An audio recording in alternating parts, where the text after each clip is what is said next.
Nouvelle vidéo masterclass. Cette fois-ci, nous allons aborder un cours concernant les relations hommes-femmes.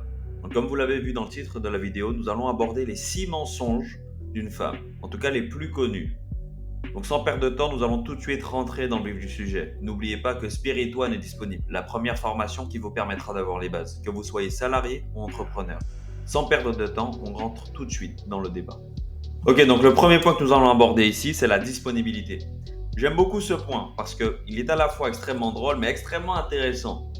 Parce qu'il nous prouve à la fois que soit ce sont des menteuses ou soit elles ne sont absolument pas intéressées par toi. Et oui, tout n'est pas de la faute des femmes finalement.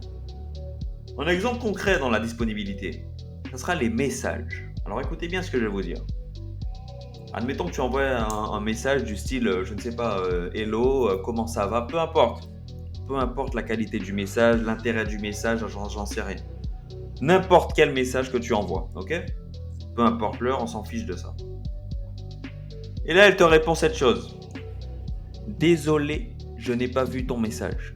Je ne sais pas combien d'heures après, 4 heures, 5 heures de temps après, je n'ai pas vu ton message. Oh, les gars, on parle quand même d'un être humain, d'une femme, qui même aux chiottes a son téléphone. Même aux toilettes, elle a son téléphone. Elle est en train de pisser, elle a son téléphone. Je suis obligé d'utiliser des mots durs, même quitte à me faire striker, mais il faut que vous compreniez ça, les gars. Même aux toilettes, elle a son iPhone dans la main. Et vous voulez me faire croire qu'elle n'a pas vu votre message.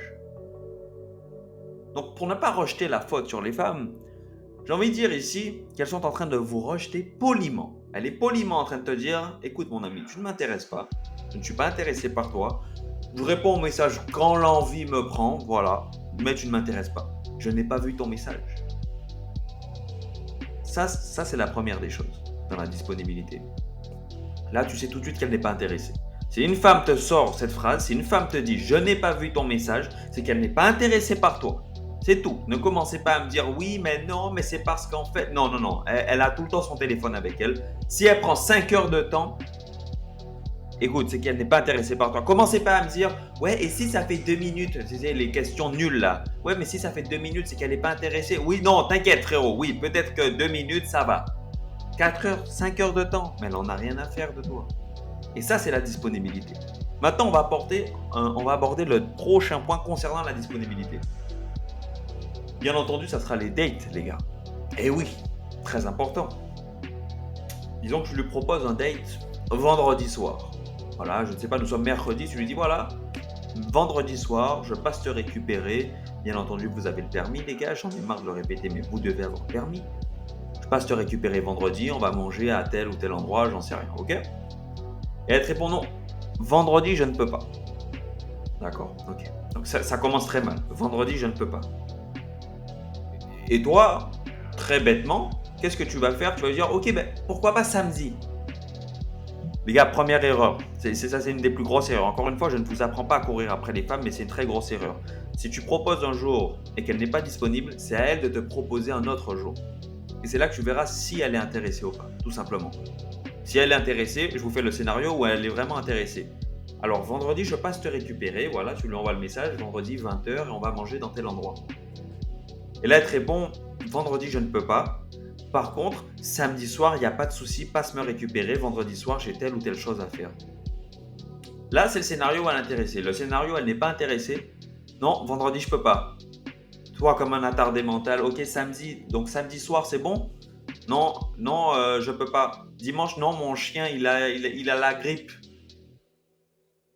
Frérot, c'est simple, hein. Au lieu de commencer à faire tous les jours de la semaine comme un gros fatigué, tu ne lui demandes rien. Tu lui proposes juste la première proposition, vendredi.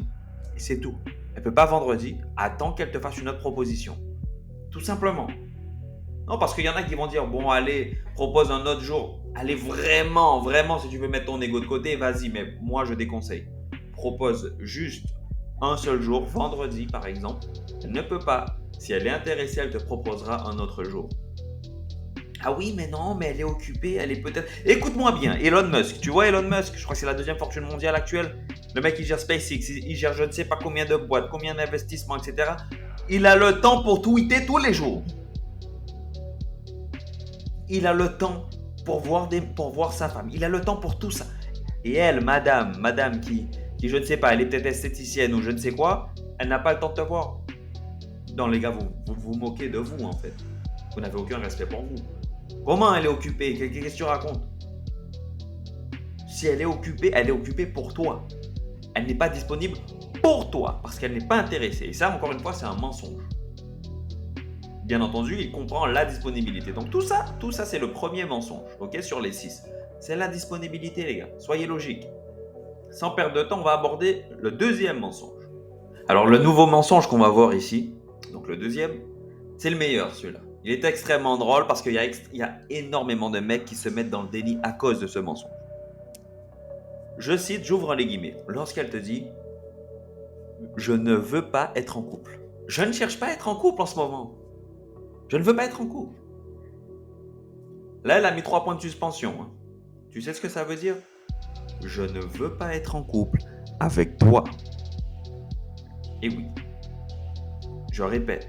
Je ne veux pas être en couple. 3 points de suspension. Je ne veux pas être en couple avec toi. Elle est en train de te rejeter poliment. Parce que ne t'inquiète pas que si un mec correspond à tous ces critères, un mec qui s'entretient physiquement, qui a de l'argent, qui a de la notoriété, qui a tout ce dont une femme recherche, intéressant, charismatique, avec un peu d'humour, etc. Ne t'inquiète pas. Hein. T'inquiète pas qu'il n'y a pas de « je veux pas être en couple » en fait. Il n'y a pas ces histoires, les gars. Soyez logiques un peu. Mais bon, il y en a, ils sont dans le déni. Ah mais non, mais elle veut pas être en couple en ce moment. Et toi, t'es content. Toi, t'es content. Ben voilà, il est content. Les gars, soyez logiques un minimum.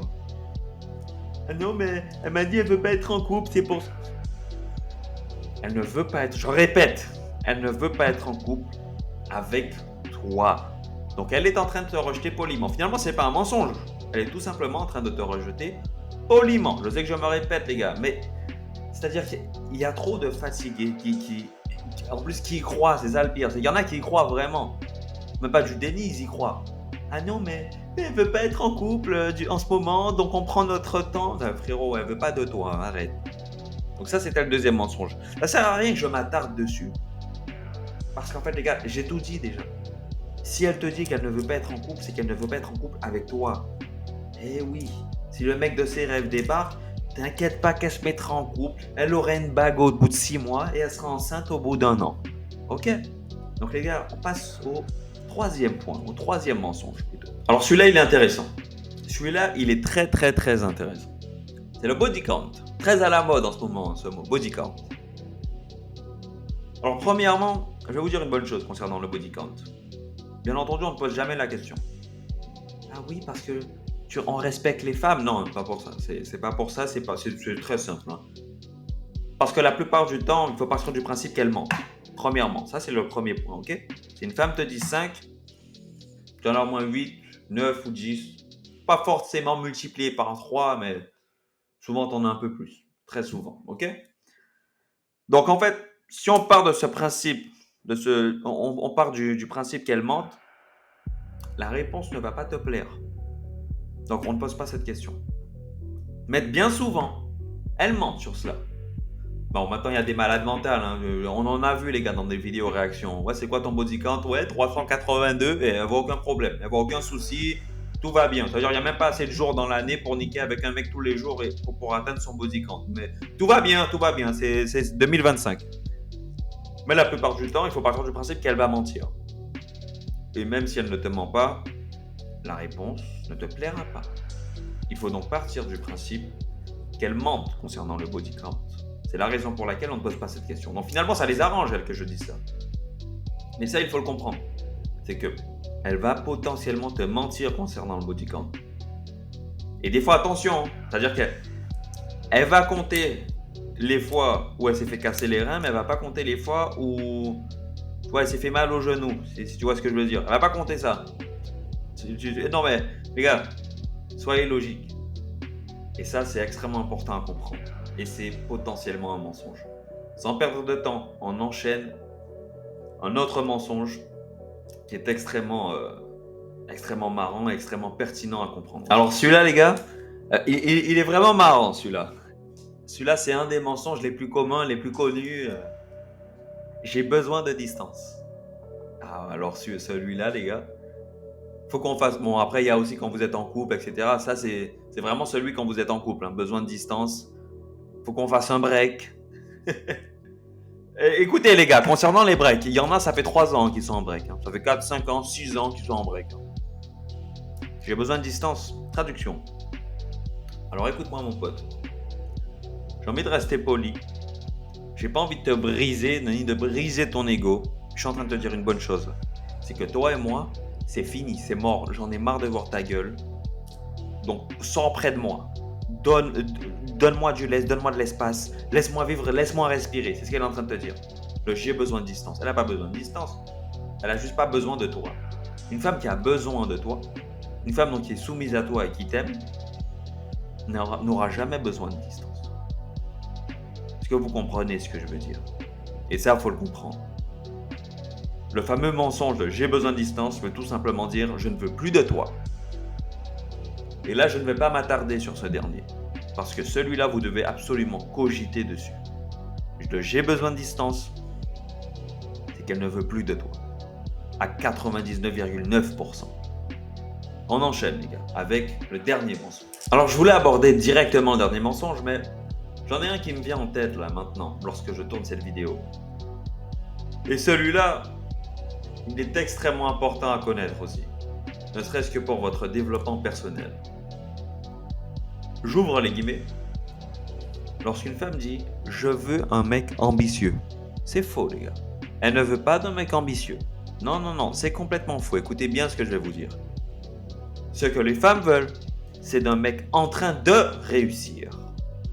Pas un mec ambitieux. Un mec ambitieux pour une femme, c'est un mec qui est en train de réussir.